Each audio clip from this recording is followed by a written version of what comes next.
Welcome to Midlife Matters.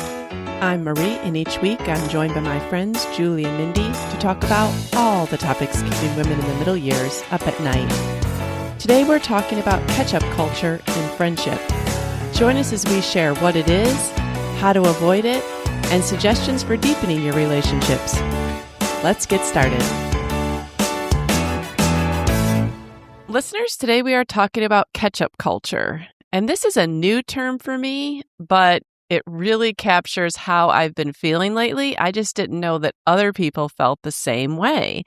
And so catch-up culture is kind of a friendship phenomenon that Julie discovered a reel about. And I was like, yes, that is what I'm feeling. So Julie, why don't you tell us what your reel was about? Yeah, the reel says catch-up culture is ruining your friendship. So that immediately caught my attention because I don't think I'd ever heard that phrase either. But, we all know we say, hey, we need to catch up soon. We say that. Mm-hmm. And people say that to us. But so I immediately just saved it and sent it to you and said, I think we could talk about this. Yeah. So I think it's the purpose of the reel, and we'll just kind of use it as a springboard, was to say that catch-up culture is ruining your friendship. It's harmful to friendships, even though it maybe seems harmless. And what I think she's trying to say is that modern life kind of has a way of reshaping our relationships that maybe we haven't noticed, and so we should take notice. Mm-hmm. So I just thought we could talk about, have you experienced this? Do you agree with it? Can you relate to it? Because when I read the comments, I found a lot of people didn't seem to get what she was saying. They had Mm-hmm. strong disagreements, but I think they kind of missed her point. So we'll get to that later. Well, catch-up culture, like the definition would be a pattern of modern relationships where people maintain friendships mainly through infrequent, scheduled catch-ups or life updates instead of ongoing everyday connection. And I have noticed this a lot in my own life. Have you noticed this, Mindy? Did this strike a chord with you? It did, and it mainly took me back to a season of life where I'd spent a lot of time with someone maybe on the bleachers, Mhm. during at one of my kids' seasons. And as soon as that season was over, we really tried hard to catch up here and there, but we weren't seeing each other at practices and ball games anymore. Mhm. And it's happened enough times through enough seasons that I realized that was like one step before we're really kind of going different ways. Like, the frequency got less and less, and it's not that, we didn't like each other. It just Mhm. wasn't a friendship that was healthy. It wasn't being nurtured. And so Mhm. that's kind of what it took me back to is it's kind of, if you're in the catching up and it gets more and more infrequent, like you either dive in deeper and do something to change or you're going to just keep growing apart. Mhm. Well, I think what this conversation or what this reel maybe didn't allow for is, first of all, are we talking about long distance friends or friends in the same town? Are we talking about context friends? Because sometimes you just have friends that you sit on the bleachers with and that's it. Mhm. Mhm. Like that's okay too. So it kind of depends on who we're talking about, I think. Mhm. Mhm. I Okay. thought of it as friendships you already have, but you let things go because you're not in that kind of contact with them. Like you wait months go by before you have a communication with them, or when you do meet up, you're going to cover your all your kids, your husband, your job, your health. You're going to hit Mm. the highlights. And you can kind of leave feeling like it was surface level, like you really haven't shared life as it happens. You're just going to give them a summary when you finally do get together. Mm. Mhm. Instead of like daily, not daily contacts, that might be too much for anybody, but regular periodic contact that Mhm. was, maybe quick and short, but lower pressure, I guess, not on like having to update your entire life every time you get together because Mhm. you've known about the daily life more. Mhm. It seems like the 3 of us are in a place where, we've chosen our schedule. Our schedule's not being dictated to us necessarily by our kids' schedules anymore, and so I feel like we are in a place where if we're catching up with someone, it's maybe because we've chosen to or they've chosen to, but for the most part, I think our friendships are pretty much intentional, I guess, by the things that we've put into our schedules.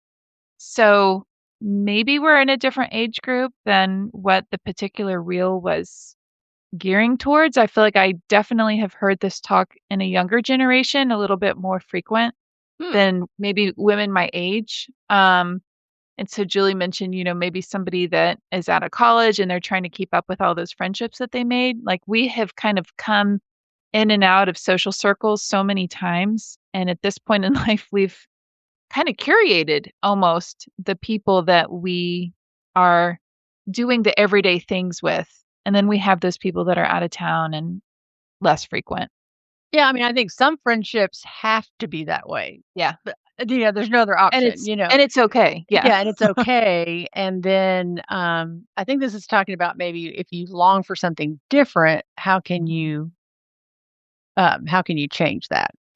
Because in the comment sections there were people like, "Hey, if you need me to be your every week girl, I'm not your girl." Like that would be too much. Like I don't need to talk to you every week. So I guess it's just kind of what you want out of it too. What you expect.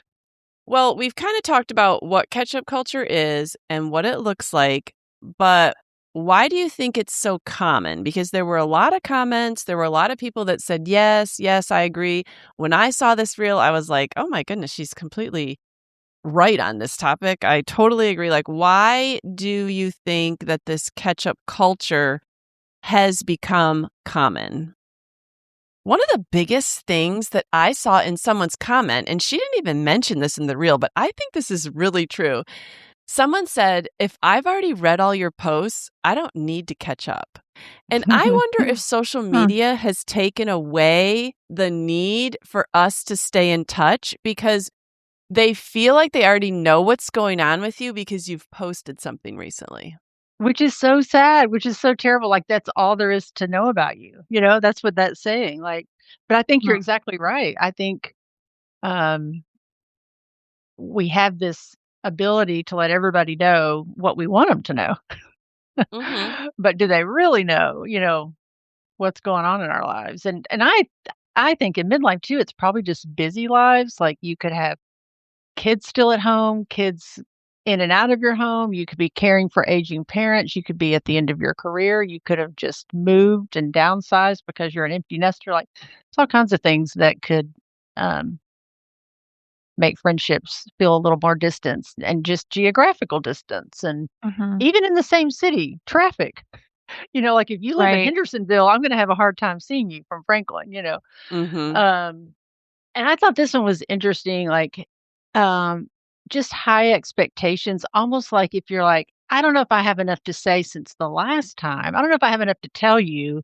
So why bother getting together? Mm. Like I don't have Mhm. a big enough update. So you kind of batch them. Like, let's wait till they've accumulated. And then I also thought about something, Marie, that you've quoted a lot from Gretchen Rubin.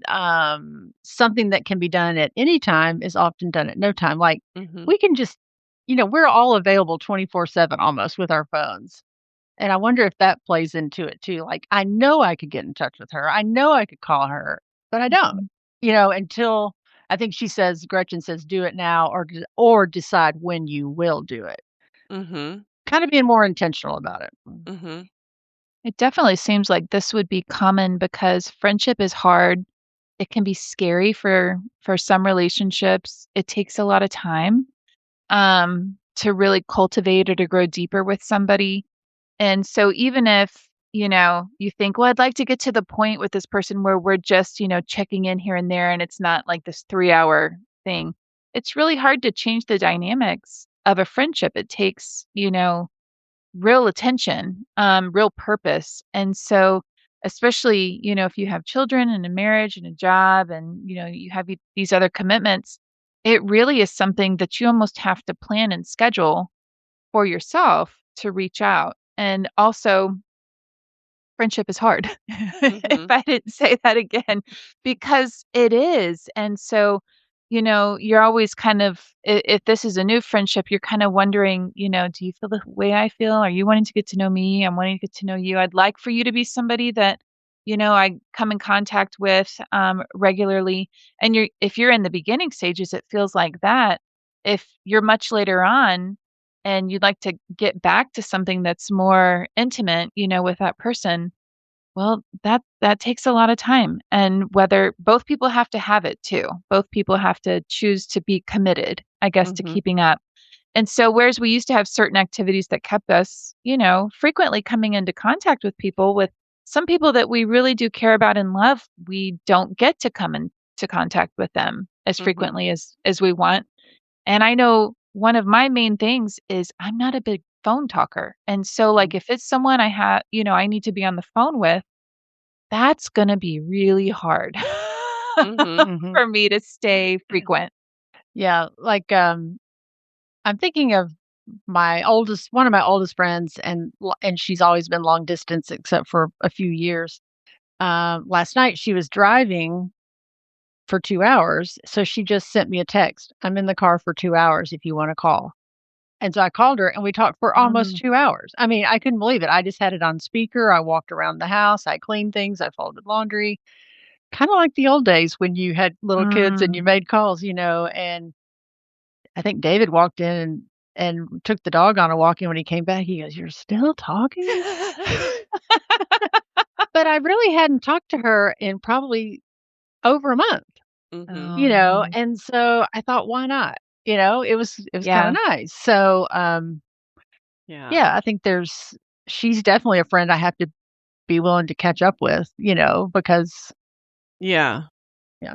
Well, I think long distance, you have to accept catch-up culture, but I wanted to maybe dive in a little bit deeper of Mhm. not long distance. You know what I'm saying? Mhm. Yeah. Because I think Mhm. she was really talking about this is happening in real time. Like real Right. people live in the same town and they're still experiencing catch-up Right. culture. She had really great suggestions, so I am excited to really delve into the things she brought up. Let's talk about some of the reasons catch-up culture might not be good for friendships. And one of the things about catch-up culture that is not good for me is I sometimes will be like, "Oh, darn, I haven't talked to this person in 2 months. Well, now I'm gonna have to spend 45 minutes doing the, catch up before we ever get to anything good, and is there even enough time to get to anything good?" So, like, if you're talking to someone on a regular basis, then you don't have to do all these updates. You can just jump into the good things that are on your mind. If you haven't talked to someone in a while, well, then you gotta go through all the ketchup and you may not ever get around anything good. I think that's where ketchup culture friendships start to fall flat is you never have enough time to get to anything real because you Mhm. don't see someone frequently enough to ever need to have that level of conversation. Yeah. Yeah, and I think you could miss, entire chapters of their life because by the time you get together, that could be over. You know what I Mhm. mean? Their Right. struggle or their loneliness or whatever they were going through could be Mhm. over, and you've missed it, and, you end up with just kind of a summary, and Mhm. it's often very curated. Mhm. Like, "Here's Right. what I want you to know." You miss the ins and outs and the hard parts sometimes. Mhm. I think about a picture and, like, there's a line, and catching up is when you're below the line and you're coming back to the line just over and over, infrequently, but over and over, you're just Mm. getting back to the same Mhm. line, so there's no room for growth above the line. Right. And so, as things change and, you go through things, it's really hard to come back up to the line and then go somewhere else. And Mhm. so friendships have to grow, with you if they are going to continue to be, I don't know, if they're going to continue to flourish, I Mhm. guess. I think catch-up culture too probably makes it easier to maintain a really wide network of people in your life without a lot of intimacy. So I think Mhm. that's a trade-off. That's a negative is, yeah, you can have lots of people, but how close are Right. you? What are you talking about? Right. How Mhm. deep are those friendships? So I think it keeps things kind of shallow. Right. I also think it kind of raises the bar for reaching out. Like I said, it's like, if I have to go to dinner or if I have to have a big, a girls trip to be able to relate to this person or whatever, then you just never quite feel ready, or it's like, oh, that's like you said, Mindy. I like that with coming up to the line. It's like you've Yeah, expended all this energy just to get yeah, back to the baseline, and so right. Mhm. uh, And there's I'm not a still lot in a left. stage I feel like I'm talking a lot during the day. Maybe this is just me, but I'm out of words. Like, between my adult children, my husband, the places that I go during the day and my commitments, by the time I have a little downtime, I really don't wanna talk. Like, I'm expended. I'm out of words. I'm trying to just recover, and but I feel like I still have so many things in my own family that the activities that I go to, I'm committed to, but it makes it hard for me to start growing and spend more time with friendships. So I don't know if this is a season or if this will continue, but it's clearly, friendships are not my first priority. And so it's hard. It's hard to talk about because the people that have been there will stay, but I think it would be hard to add in and cultivate. Yeah, and Mhm. there's definitely seasons that make it easier and make it harder for sure. One other thing I thought of is when it's been a long time, I can sometimes dread the catch up, like, just a normal mundane life is gonna seem a little bit boring or inadequate for the conversation. You're like, Mm. "What's up with you?" And you have to And say, you're like, "Nothing new." You nothing. know? I got nothing exciting. It's like, "Maybe we should have waited till something happened to have this conversation." Like, "No." But that's not really true. Like, Julie, you and I went on a walk the other night, and I said, "What new things have you been doing in your house?" And I feel like things you do in your house are an extension of your personality. Like, if you know what Julie's been doing in her house, then you kinda know something about Julie because her Mhm. house is very Yeah, personalized. right. And so she said, "Well, why don't you come in and see this pot rack I made?" And then as I passed by to go to the pot rack, I saw these felted, what were they, Julie? Felted embroidered pets? Needle felting, yeah. Julie, And it was what is this? so cute, and, like, 4 pets were there with their names, and she had made the pattern herself, and it was What? absolutely adorable, and, then I saw, some other things she had done, and I felt like after I left her house, I knew more about her life than I had just by talking to her on the walk, because Yeah. those are small things, but those were things that you were thinking about and doing and passing time with, and, um, Right, but see, those seem a little mundane and ordinary to me, like, nothing those big are had not happened in my mundane and ordinary. This is mind-blowing in my world. This is amazing. And yes, I had seen a picture on Instagram of the bedroom that she had just done.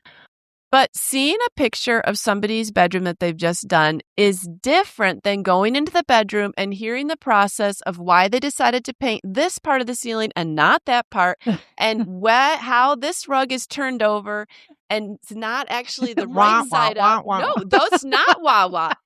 That is the It's kind of level of detail I want to know about people's lives. I want to Yes. know why you made this choice, what you were thinking about, why you like it, what you're thinking about next. Oh my goodness, that creative solution you came up with, that is genius. Like, I want to know those things. And you only get to know those things if you, and I hadn't even seen Julie for a walk in a long time. So, like, but I'm saying, like, I found out more by Yeah. just going into her house and asking her, like, "What have you done lately?" than I did even in our conversation. So I just feel like those things are essential. Mhm. But good 3 to things know. happen there. Like, I heard you say 3 very, very crucial things, though, that created more intimacy in your relationship. Someone that you've known a really long time, you've just created growth. Because, first of all, I was gonna say this later, but, you've heard me say take it to a second location. With friendships, this is a good thing. And you guys took your walk to a second location. Mm-hmm. Julie, you let her in your home. That's 2. Like, that's you. It's a reflection of you. And then the third thing, you let her in your bedroom. That's like the inner sanctum. Like, that's important. And then Marie, you asked questions. Like, you took an interest. And so those things, while they might seem so simple, they're really monumental. And I just think that was a beautiful picture of growth in an old friendship. And that's what I heard too, is about being in somebody's home. I do think that changes everything. Yeah. It's just more personal, it's more intimate. And you do learn a lot about somebody, even that Yes. Yes. well. And it's interesting to me, Julie, that you said that you consider all those updates to be mundane. But I feel like those are the kinds of updates that we can only give good friends. You're not going to give them to the person that Right. you meet in the grocery store. So, like, if that's too mundane for your good friends, like, that's the very definition of good friend to me, is that you can give a mundane update. You know what Right. I'm saying? Right. That's important stuff. Right. Mhm. Yeah, but sometimes I guess I feel like, nothing new or exciting's happening with my family, or, like Right. that kind of stuff. Like, um, Yeah, I but don't I think know. making your own felted needlework is exciting. Like, Yeah. Me too. I do. I think, you know what? Something that's happened in someone's family is a peripheral event. They're not maybe even actually involved in it. That's just something that they can share that's happening in their family. But what are they personally doing? That's what you Yeah. want to know. Right. Mhm. But and actually, like the big life updates, though, don't focus on those things. They are more about your family, your, Right. Right. Right. all the baseline stuff. Yeah. Right. So if we were on the Gretchen Rubin podcast, I think she'd give you guys a gold star. So we want to be sure that we don't just define catch-up culture and say that it's a Mhm. problem. But how can we do something better? What works better than Right. catch-up culture? So closeness, we have talked about, comes from ongoing, lightweight contact woven into daily life. How can we maybe foster some of these deeper friendships? Well, I just thought about examples that people have tried to do this with me, because I'm just not the greatest communicator. So, just normalizing short text that you don't necessarily need a response to, like, Mhm. "Hey, this made me think of you," and a picture of something, or "I heard something funny."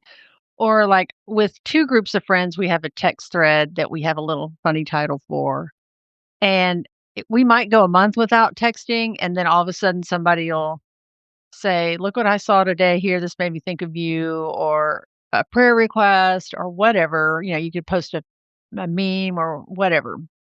And those are good, because I feel like when they write on that, it's usually something very ordinary, Mm-hmm. very ordinary. Not like, this is my big trip to wherever, or, it's just always really ordinary things. Like, I got a text from my daughter the other day, and it was like, "Hey, this weekend I revamped my wall in my den to make a gallery wall." And she goes, "What do you think?" And I saw a picture I had painted up there. I saw something I had given her. I saw a felt banner I'd given her. I saw something she bought on her trip to Scotland. Like, that was kind of like you, Marie. That was so meaningful to get to see in her house and see, like, what you had worked on. And Mm-hmm. I asked her about the meaning of everything up there. And so I just appreciate things like that too. Mhm. Just letting you into kind of a glimpse of just what you're working on. I have another friend, she sews a lot. And so sometimes she'll just send me a picture, "Look what I made." And it's so exciting to see, like, "Oh, I don't think about you over there making your own clothes." But apparently she is. Mm-hmm. One time, and this was by mistake, when I was trying to send a text, but I think I was driving. I hit the little plus button thinking it was going to do voice to text, and it was just a voice recording. So I sent it to her, and she said, "I loved hearing your voice. I felt like we were having a conversation." And I don't know that I've ever figured out how to do that again, but I thought it was voice to text, but she heard my voice, and I thought, "Well, that would be a cool way to do things," or like Marco Polo, I think would be a Yeah. fun way, Mhm. um, to do that. Maria, I appreciate regular walks, like, just I'd love it if we could get back on a regular schedule. Yeah. One of the suggestions was, like, running errands together. I don't really have too much of an opportunity to do that, but the other night I went to a movie with friends, and they say, "Hey, we're going to Costco afterwards. You wanna go?" And I thought, "Gosh, it's been a while since I've thought of that as a a fun thing to do with somebody." But, just shopping together, that might Yeah. be a fun thing. Yeah, they made a point of saying to have regularly scheduled things, and so, Julie, I felt like we talked more and better when we met every Wednesday morning to walk. Mhm, I didn't Mhm. have to think, "Well, I wonder if I have enough stuff to talk about. Should I call Julie for a walk?" It was just boring regular Mhm. life on Wednesday Uh-huh. morning. We were just meeting Yeah. at the park at 8:30. Yeah. And there may be the occasional Wednesday where one of us had scheduled an appointment, but it was pretty regularly. I require regular contact. Like Mhm. regularness. And I think everyone requires regularness to feel like you can just talk about the mundane because this isn't my only catch up for 3 months.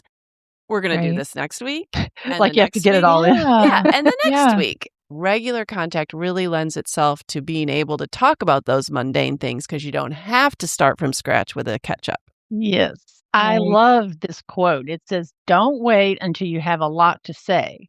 Stay in touch so you don't have to say a lot."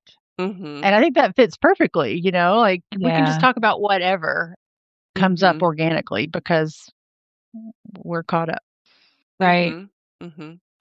I love all that you guys just said, and I absolutely agree with all that you just said. I have friends that I walk with now that has become one of my joys. And then I've mentioned that I started a book club last semester, and that got to where everyone loved being able to show up, and we got more and more casual every Tuesday night that Mhm. happened. And because it became an intimate group and there were just it was so easy to walk in and just be together. And so, it's amazing what one book club can really do for a friendship. And we have a group text now that is Mhm. active. But one creative solution that I have for like some out of town friends that we've been doing this 20 years, maybe at this point, is I have a group of friends that I cruise with and we haven't lived near each other in a really, really long time. But about once a year or maybe once every other year, we go cruising together. And these are precious friends to me, but we're not in frequent contact, like just busyness and where we live and things like that. But when we go cruising together, we just pick right back up. And we have just this invested time together over, 4 to 5 days, and it really is amazing for our friendship. We have still experienced growth because that is the nature of our friendship at this point. So we might text here and there, but we're not having many catch-ups except for that intensive almost Mhm. once a year, which is really amazing, for those type of friends that you just can't see all the time or talk to all the time. Mhm. Mhm. Yeah. I know one other creative thing that a friend of mine, my friend that lives out of town, she used to live here, and we used to go to a Bible study. It was a lecture style study, no small group, and it was over at West End Community Church, and we loved it. And then when my friend Janet had to move away, I'd say, "Hey, are you still listening to Paige's Bible study?" And she'd say yes, and because the lady live streamed it. Well, Janet said, "Why don't we try to both listen to it on the phone together?" Like we're sitting Yeah, in the place together like we used to, and then we'd talk about it afterwards. So I thought that was kind of a neat. I really appreciated her attempt to bring something back that we used to have. I also have heard, my son's girlfriend, her father is very social, very much a people person, and he sends out a text to over 100 people Mm. every day, every morning. And I just thought that is really cool. Like, everybody just feels very special and seen by him, and I get them occasionally on, like, Mother's Day and Easter and Christmas and Hmm. John's birthday and stuff, but, I think sometimes, especially maybe if you're an introvert and this idea of getting together all the time sounds like too much. I think just the connection of a text, a phone call, a check-in Mhm. can be enough sometimes, Mhm. Um, and I felt that in the comment section from this reel. A lot of people thought that her ideas seemed high pressure, like it would be too much to plan a movie night Mm. or a dinner night or whatever. Like that felt high pressure too. So I think it can be. I think the focus should be on the frequency more than the content and how big it is. Mhm. Just staying connected. Yeah. Low bar entry, something that Mhm. I've heard of people saying before, and I would enjoy this. I don't know why I don't do it, but is just like everybody bring your own dinner and get together on a certain Yeah, night of she the had a week. bring your own dinner. Yeah. Yes, Yeah. Yeah. like remove the need to wow anybody with your cooking, Right. Mhm. wow anybody with your table setting. I don't want to have to wow anybody with my outfit. Like, I want to talk to Yeah. you and not have to be amazing. And so I want to just bring Yeah. my own Yeah. food. This low bar entry is so good, Yeah.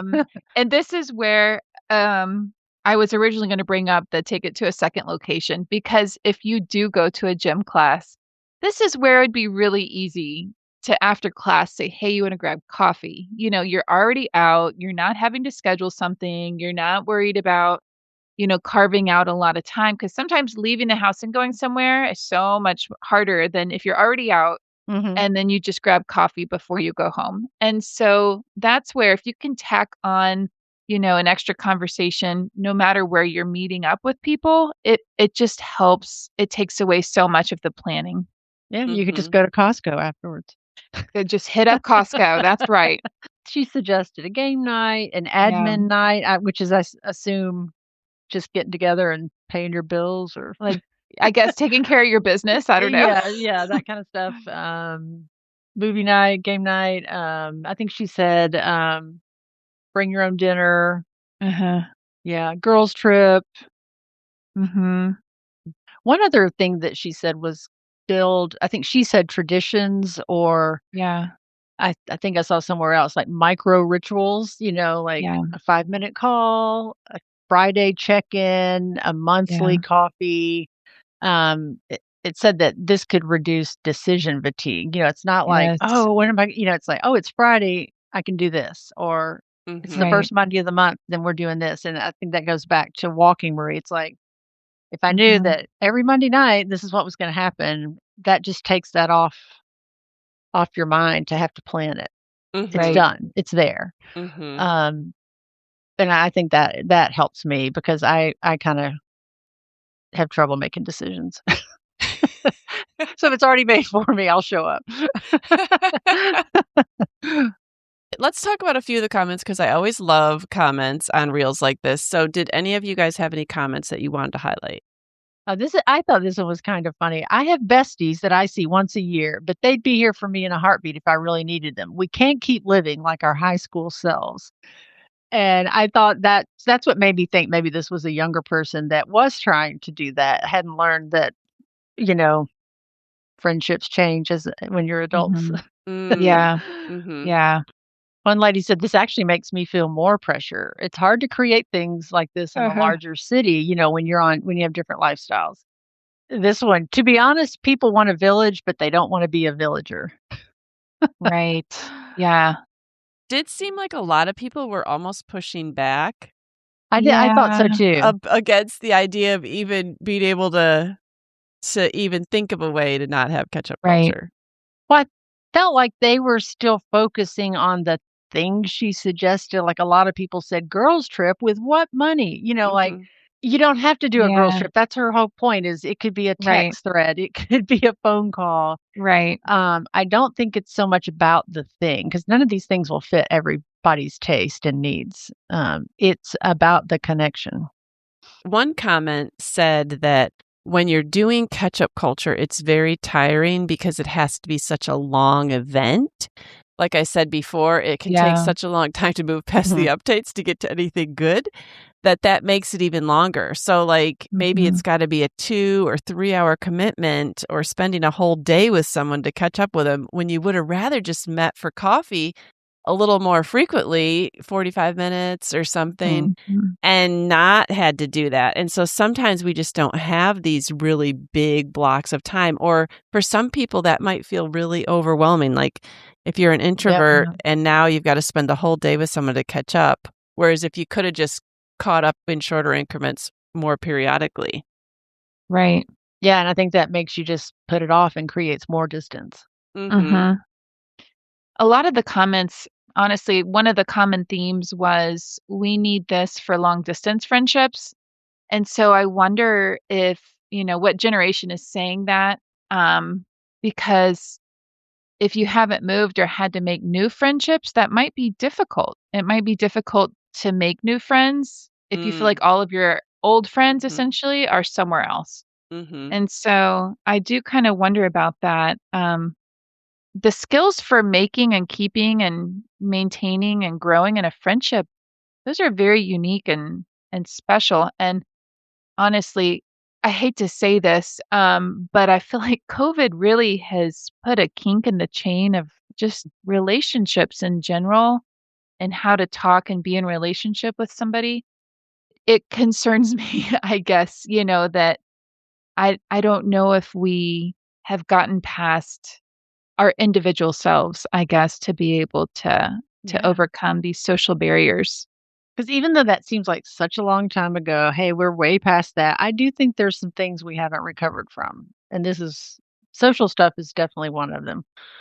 Well, Mhm. I mean, could be ketchup culture really took off then because people weren't meeting regularly and seeing each other Yeah, regularly. So maybe you'd have like one Zoom call where you really caught up with somebody, or like, right. Mm. a meetup, after a few months. And maybe some people decided they kind of liked that better, coming in frequent contact with people. Like some personalities Yeah. really embraced Yeah, COVID. I don't know. it's true. I think a lot of the comments were from introverts because they said so. And Right, like this right. one, this one said, in my opinion, nothing will ruin a friendship faster than making it feel obligatory versus joyful. I believe Oh, I show up for my friends, but if you need someone weekly, I am not your girl. So I think for some people, it sounds like too much togetherness. Mhm. well, sometimes you know how more information is not more helpful. Right. Like there's a lot of really great information that she gives, a lot of ideas, and just one of them could work for you. Yeah. But the fact that she really does give you a plethora of things that you could try, it just might be very overwhelming for somebody. Yeah. These are all Mhm. just suggestions. Right? Good. And they're really good. They are. Yeah. And oh my goodness. All right, listeners, I'm going to put a link to this reel in our show notes, and I would love to know who relates to it. Do you see yourself in it? Do you see someone else in it, another generation? Let us know your thoughts. You can find us on Instagram at Midlife Matters Podcast, or you can email us at midlifematterspodcast@gmail.com. But before we go, we want to do I'm a Fan. All right, Mindy, what are you a fan of this week? I'm a fan of a new favorite breakfast protein that I have now been having daily for probably 3 months. I'm able to get it at Walmart or Publix. It is by Applegate, and it's chicken and maple breakfast sausage patties. I Mm. absolutely love them because, I love to make I was eggs going to every say, you day. love sausage patties. So this is not turkey sausage, this is chicken sausage. Okay. And, like we gotta change it up every now and Change up then. your birds. That's right. And so I really like these because for one patty, it's only 60 calories, 5 grams of protein. I feel like they're pretty light. It's got a little bit more of a sweetness to it than like Mm. the turkey sausage did. Actually, the other thing that I really like about these is if you are going to make like breakfast biscuits where you make an egg and sausage and cheese, these are the right shape and size Oh, for perfect. a Yes. brisket a breakfast biscuit. So Yes. but I just really like these because I feel like right now life is all about protein, protein, protein. I mean, Mhm. I can't stop seeing that we need that in our diets. And so this is Mhm. my favorite breakfast meat. All right. That sounds Um, good. Julie, what are you a fan of this week? I'll be a fan of my felted needle kit. The craft is called needle felting.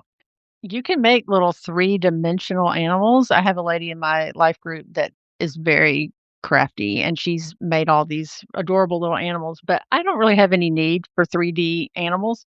So I saw where you could do it on embroidery, use a little hoop and fabric and do a little kind of two-dimensional animal that way. So I thought it would be cool to do my pets. So I did Charlie and I did Skeeter and then I did our 2 cats.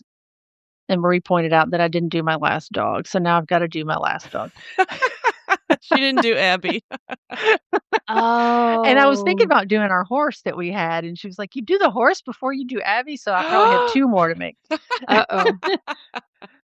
But I just watched a bunch. This is what I said when I said I loved Instagram for art, seeing all these people that are doing this amazing art, and those kept coming across my feed. And I thought, I want to learn how to do that. So all of their Instagram reels were just showing you them making them and then they sold them.